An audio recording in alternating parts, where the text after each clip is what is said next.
Floyd guarda en su historia uno de los capítulos más chocantes de separación de quien fuera el genio que confeccionó su éxito inicial. Una parte de su trayectoria que contiene un triste recuerdo y que de alguna manera lo llevó a sentirse tan culpables de la decisión más difícil de sus carreras, que significó expulsar a quien creaba sus canciones, aquel que le dio su identidad al grupo e incluso le puso el nombre que hoy todos conocemos, Pink Floyd.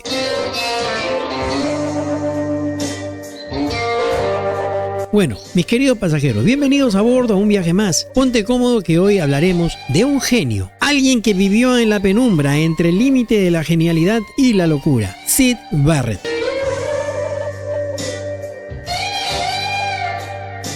Así es, una banda que al inicio se llamaba T-Set empezó a desarrollar un nuevo género en auge en ese momento conocido como rock psicodélico. Syd Barrett llega a incluirse en la formación de la banda al lado de los guitarristas Bob Close y Roger Waters, el baterista Nick Mason y el teclista Rick Wright. Syd se convertiría en el vocalista principal y Roger Waters cambiaría al bajo. Luego de unos meses, Bob Close deja la banda para continuar con sus estudios universitarios, quedando la banda únicamente como un cuarteto. Bueno, es entonces cuando la creatividad de Syd empieza a diseñar una poesía única en las composiciones que van abriendo paso a Pink Floyd, nuevo nombre con el que rebautizó Barrett al grupo, un homenaje a dos músicos de blues que él veneraba, Pink Anderson y Floyd Council. Bueno, así también se llamaban sus dos amados gatos. Syd era un joven atractivo, brillante, con un extraordinario sentido del humor, así lo describe su hermana Rosemary, quien más tarde fuera la que lo iba a cuidar hasta el día de su deceso. Desde joven Barrett mostró una personalidad introspectiva y una sensibilidad artística notable. Era conocido por ser encantador, creativo y excéntrico, pero también por tener momentos de aislamiento emocional. Su temperamento cambiaba de un momento a otro y tenía una tendencia a la meditación profunda. Algunos testimonios sugieren que Barrett tenía una disposición natural hacia comportamientos impredecibles y episodios de tristeza profunda, lo cual podría ser un síntoma temprano de un trastorno del estado de ánimo o esquizofrenia. Condiciones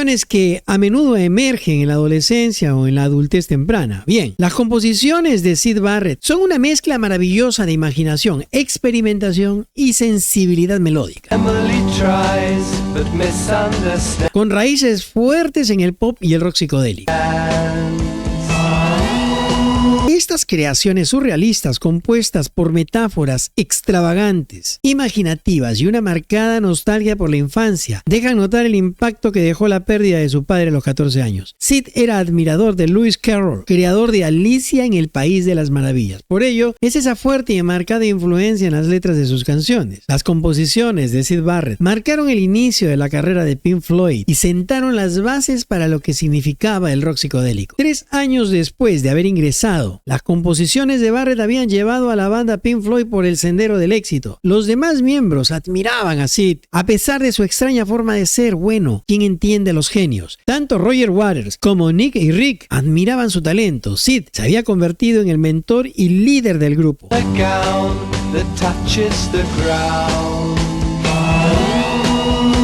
Sí, siempre hay un pero. Los cada vez más seguidos abusos de sustancias prohibidas de parte de Barrett empezaban a hacer estragos en su forma de actuar. Seguía componiendo temas épicos, pero su actitud en el escenario asustaba a sus compañeros. Al inicio solo se perdía en algún momento de tocar la guitarra y otras se apagaba su voz y quedaba en silencio. Pero este desorden en él fue escalando al punto de pararse en un lado de la tarima como un zombie o sentarse frente al público mientras los otros miembros del grupo se miraban sin saber qué hacer. Estaban perdiendo a su líder por culpa de las drogas, lo sabían. La incertidumbre en el instante de salir al escenario era latente. Ahora, ¿qué pasará con Syd? ¿Qué irá a hacer? Los seguidores de la banda, en su inocencia, pensaban que esta extraña y misteriosa ausencia del sentido de la realidad de Barrett era parte del espectáculo, pero solo bastaba con verle las caras a sus compañeros de banda para darse cuenta que algo malo estaba pasando. Algo estaba saliendo mal. Sobre todo cuando Syd empezaba a tocar una guitarra invisible o se sentaba de espaldas frente a los espectadores. La debacle del líder de Pink Floyd era progresiva e inminentemente iba a destruir al grupo. El estado catatónico de Syd traería consecuencias muy predecibles. Barrett, con solo 22 años, estaba prácticamente acabado por el consumo de sustancias prohibidas, que empeoraron su estado emocional, que ya venía mostrando estragos desde su adolescencia. Pero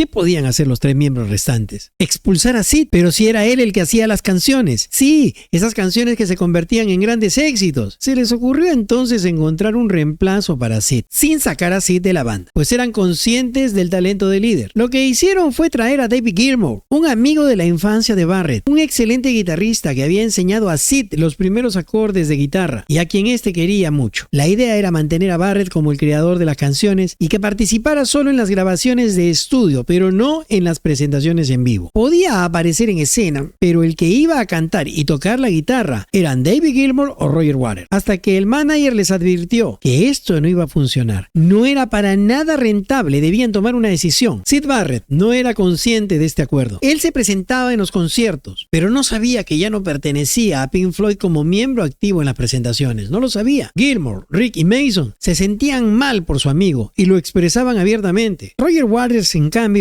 era más hermético, más frío. Quizá por este motivo se tejen a veces historias sobre su enemistad con Sid, pero la verdad no he encontrado en ninguna parte sustento para esto. Bueno, la decisión final de expulsar a Barrett llegó en enero de 1968, un par de semanas después de su cumpleaños. Según varios relatos, la banda se dirigía en su movilidad a un concierto, cuando alguien preguntó, ¿deberíamos recoger a Sid? La respuesta que se oyó fue, no, dejémoslo. Y esa fue simbólicamente la ruptura definitiva con Sid. Aunque no hubo un anuncio formal ni un momento dramático, Barrett quedó fuera de las actividades de la banda. A nivel oficial, Pink Floyd mantuvo la narrativa de que él había decidido dejar el grupo por su propio bienestar, pero en realidad fue una decisión tomada por los otros miembros para salvar a la banda, para que Pink Floyd sobreviviera. A veces trato de imaginarme los sentimientos encontrados que debieron haber surgido en el ser y en la mente de Syd Barrett, cuando el reloj continuaba su marcha y él no veía venir a sus compañeros de banda a recogerlo. El sentimiento de abandono y traición que debió haber pasado. Y si yo me lo imagino, pienso que para el resto de la banda, Pink Floyd debió haber sido peor. Los miembros de la banda han expresado en múltiples ocasiones que fue una de las decisiones más dolorosas de sus vidas. Todos tenían un gran afecto por Sid y reconocían su importancia en la creación de la banda. Sin embargo, también sentían que no podían salvarlo ni ayudarlo más allá de cierto punto. Muchos han señalado que probablemente no tenían las herramientas ni el conocimiento para manejar una situación de salud mental tan grave. En los años 60 no existía la misma conciencia sobre enfermedades como la esquizofrenia o los efectos a largo plazo del abuso de drogas psicodélicas. Y si bien los miembros de Pink Floyd jamás dejaron de depositar el importe de regalías en la cuenta de Sid, también es cierto que este abandono de sus amigos lo sumergió aún más en la incertidumbre y la oscuridad. Probó hacer una carrera en solitario, claro que sí, pero no llegó muy lejos. Se retiró a su natal Cambridge y se dedicó a la pintura, otra de sus grandes pasiones. El anuncio oficial de la salida de Syd Barrett de la banda se dio el 6 de abril de 1968. Waters y Gilmour tomaron la dirección de Pink Floyd y aunque nunca se pusieron completamente de acuerdo, eso sí, llevaron adelante proyectos que significaban una evolución de Pink Floyd de lo psicodélico al rock experimental y sinfónico. Las sombras que generaban la expulsión de su líder jamás se apartarían de ellos. Incluso ese triste pasaje en su historia los inspiró a crear composiciones sobre Barrett que resultaron siendo grandes éxitos. Una tarde del 5 de junio de 1975, mientras grababan el álbum Wish You Were Here en el estudio 3 de Abbey Road y preparaban sus instrumentos para ejecutar a Shine On You Crazy Diamond, Brilla Diamante Loco, una canción que rendía homenaje precisamente a Syd Barrett, se dieron cuenta que un extraño con apariencia de vagabundo, sobrepeso, con la cabellera y cejas rapadas, había logrado ingresar al estudio y se mantenía observándolos con una mirada penetrante. Su aspecto raído, con una bolsa de plástico en las manos y un mameluco debajo de la chompa, los hizo creer en un primer momento que se trataba de algún trabajador o de un fan que se había escapado del trabajo para verlos grabar. David Gilmour buscaba a la seguridad del lugar para que sacaran al sujeto, pero después de unos segundos empezaron a entender de quién se trataba. Un Syd Barrett, o lo que quedaba de él, los visitaba. La mirada de su ex compañero fue transformándose como la de un niño que ve después de mucho tiempo a sus hermanos. La sonrisa, aunque tenue, empezó a dibujar las facciones de aquel líder, a quien justamente en aquel instante estaban venerando con su música. Tardaron un poco en animarse a hablarle, pero después de unos instantes lo hicieron, todavía incrédulos ante la realidad que tenían frente a ellos. Barrett les dijo que estaba feliz de estar allí para poder dar su aporte al disco. Quería saber de qué se trataba, en qué estaban trabajando. Ellos sutilmente le dijeron que ya no, que ya estaba todo terminado, ya no era necesario grabar nada más. Luego de unos incómodos momentos en los cuales no llegaban todavía a digerir aquella experiencia, aquella realidad, fue el mismo Sid quien dijo que después de todo no entendía bien la música que ellos estaban haciendo en ese momento.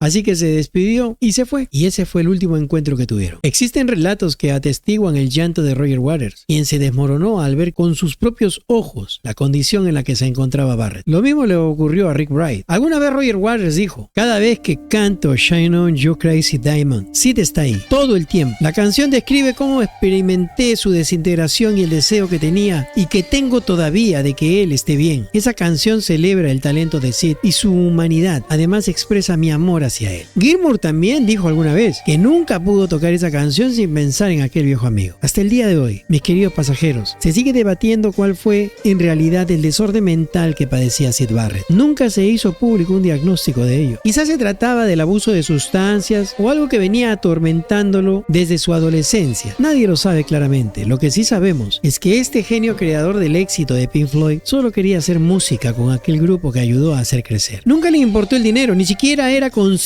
de que era millonario. Sid Barrett murió un 7 de julio del 2006 a la edad de 60 años debido a un cáncer de páncreas. Según su hermana Rosemary, no recordaba haber sido parte de Pink Floyd, ni tampoco ser músico cuando le llegó la muerte. Músicos de la talla de Paul McCartney, David Bowie, Jimmy Page de Led Zeppelin, Pete Townshend de Daft Punk, Blur, Brian Eno, los Sex Pistols, entre muchos otros, han reconocido haber recibido la influencia artística de aquel a quien alguna vez llamaron Diamante Loco. Un genio incomprendido, pero sí muy venerado. Bueno, mis pasajeros, díganme ustedes si sabían de esta historia, conocían a Sid Barrett, sabían de su legado. Conmigo será hasta la siguiente historia.